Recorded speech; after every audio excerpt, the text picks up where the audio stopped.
in the world. Simit Bowes reports from the Red Sea.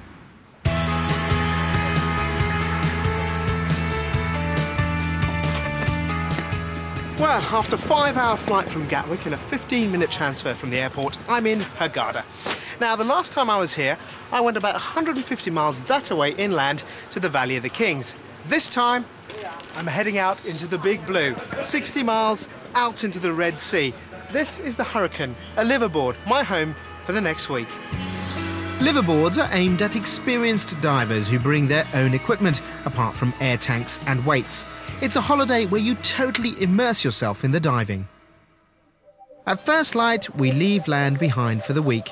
But before we venture too far out to sea, we head to a nearby reef to do a safety check dive.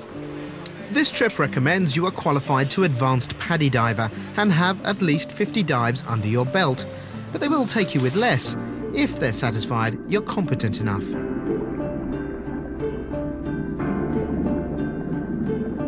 The first dive is an opportunity to make sure all your kit works and to check weights and buoyancy in relatively controlled conditions.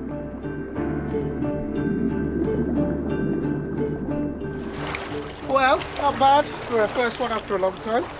Had a bit of problem with my weights. I didn't have enough weight, so I couldn't go down quickly enough, and a few buoyancy problems. But apart from that, I don't think it was too bad. But in terms of what I'm really after, the big sharks, nothing here.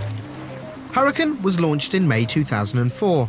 She's a 36-metre steel-hulled vessel, giving her a large and stable platform, which really helps if the conditions are rough when you're travelling miles out to sea. And the Red Sea can be very windy. There are 11 twin cabins, which are basic but comfortable, and communal areas are spacious. 12 crew on board look after you well, from cooking meals to driving the dive boats. This is a rare chance to do a night dive on this trip, a sandy bottom at 12 metres and hopefully lots of marine nightlife.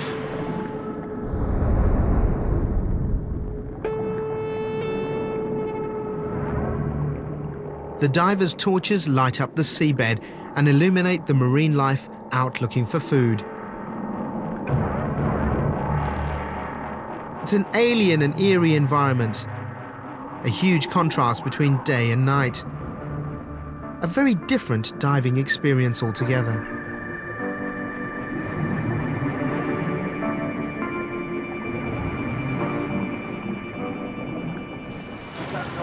Absolutely brilliant.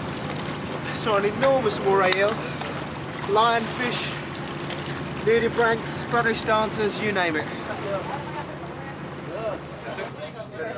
Well, it's been a good day for me today. I started off rather rusty first thing in the morning, but the 3 shakedown dives have got me into gear. Now begins a long sea voyage out to the Brothers. It's about the only time you can enjoy a beer, because there's no drinking during the day. And I have to say, this is about as busy as the nightlife gets. The Brothers are a pair of tiny islands. Actually, they're the exposed tips of 2 massive reef pillars that rise from a depth of 70 metres. They're situated 60 miles from the nearest land and are the only significant reefs in the area, and as such act as a magnet for pelagics, big fish that live in open water, and of course reef fish. Washed by the full force of open sea currents, they support an incredibly dense and diverse coral population, with profuse soft coral growth on all sides.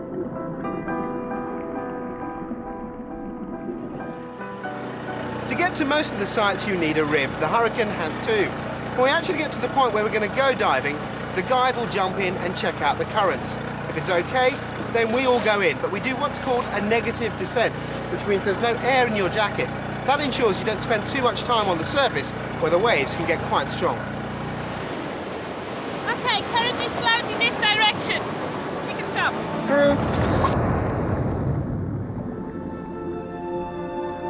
Little Brother is inferior only in size.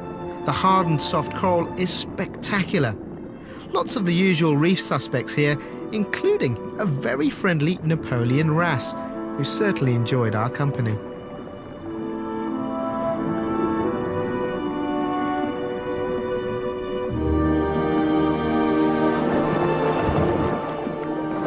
Next, Big Brother and the wreck of the Numidia, which lies on the very north of the island.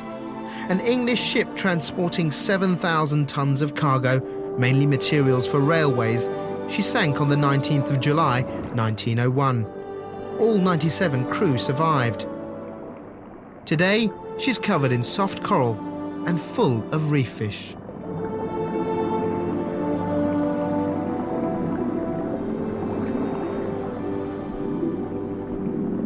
Back on the boat, I had a chat with Joe Dallison, our Australian dive guide. As a guide, what can you show them on a liveaboard you can't on a shore dive? Well, a lot of these sites, for example, this one here, you can't get here on a daily boat, so this is 60 miles off the shore. So you're getting to sites that, you know, a daily boat can't go to. You've also got a good chance of seeing the bigger stuff, the pelagics, the sharks, which, you know, everyone loves to see, including myself. So the variety in the Red Sea is just fantastic, and that's why I've been here 4 years. It's always interesting. The diving so far has been absolutely brilliant, but I'm still hoping to see that elusive big shark. It's taken us 8 hours to get here overnight from the Brothers, but we finally arrived at Elphinstone Reef. The sea is a little bit rough this morning, but we should be able to dive. One thing I'm hoping we might see here is my first shark. Elphinstone is a long finger-like submerged reef. Steep walls drop to 70 metres on both sides. There's a full range of corals here and, of course, the usual reef fish. But it's also a hunting ground for the large pelagics. I've seen small reef sharks in the past, but never the larger species.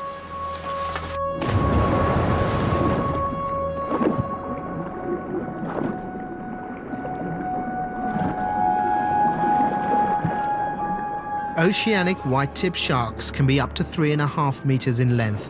The fins are rounded with white tips, hence the name, and they have very large pectoral fins. They're almost always accompanied by pilotfish hanging out for an easy meal. They are potentially dangerous and need to be treated with respect. They may persistently circle divers and even bump into you, which means it's probably time to get out of the water, though attacks are rare. You will not believe what I have just seen. Oceanic white-tip shark. Circling the boat just here for about 15, 20 minutes. Amazing, absolutely amazing. And I've got my shark. Looking back, it's been a stunning experience. I didn't know what to expect when I came on a liveaboard. I thought, am I going to be full of diving nerds? Is it going to be my kind of diving? Am I experienced enough? I have to say it's been excellent. I've dived a wreck, I've seen wonderful wildlife, which I don't think I'd probably get a chance to see anywhere else. If I don't dive again, this has been good enough for me.